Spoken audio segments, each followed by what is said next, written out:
আসসালামু আলাইকুম। আজকে দেখলাম সচিবালয়ের সামনে সচিবরা আন্দোলন করছে এবং সচিবালয়ে ঢোকার জন্য যতগুলো গেট ছিল সবগুলো গেট তারা বন্ধ করে দিয়েছে।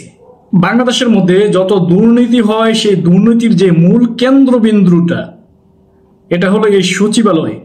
24-এর স্বাধীনতার পর পরেই এই সচিবগুলোকে প্রথমেই ধরা উচিত ছিল, কারণ তারা 5ই আগস্ট সম্ভবত মাথায় কালো কাপড় বেঁধে তারা রাস্তায় নামছিল শেখ হাসিনাকে সমর্থন দিয়ে।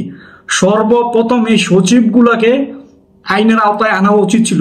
তাদের কথার ধরন দেখছেন, বলতেছে আপনারা আসছেন নির্বাচন করতে, নির্বাচন করেই চলে যান, আইন কানুন তৈরি করা আপনাদের কাজ না।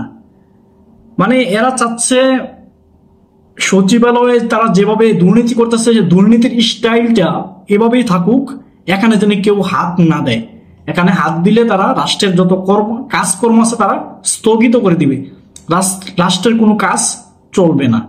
তো তারা এক প্রকার একটা মানে সরকারের বিরুদ্ধে, জনগণের বিরুদ্ধে একটা বিদ্রোহ করছে এবং রাষ্ট্রের বিরুদ্ধে বিদ্রোহ তৈরি করেছে, এবং এটাকে বিদ্রোহ বলা যেতে পারে, কারণ তারা সরকার এবং রাষ্ট্র জনগণের বিরুদ্ধে তারা গেছে।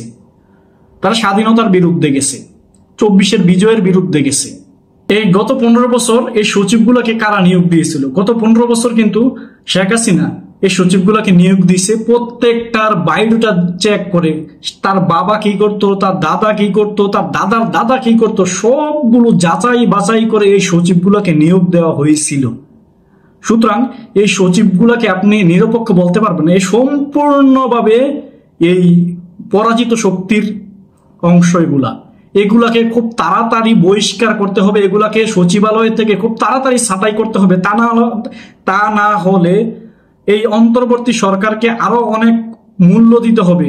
তারা আজকে এই বিদ্রোহটা করছে, এই বিদ্রোহটা শক্ত হাতে দমন করতে হবে। সরকারের পক্ষে সাধারণ জনগণকে দাঁড়াতে হবে।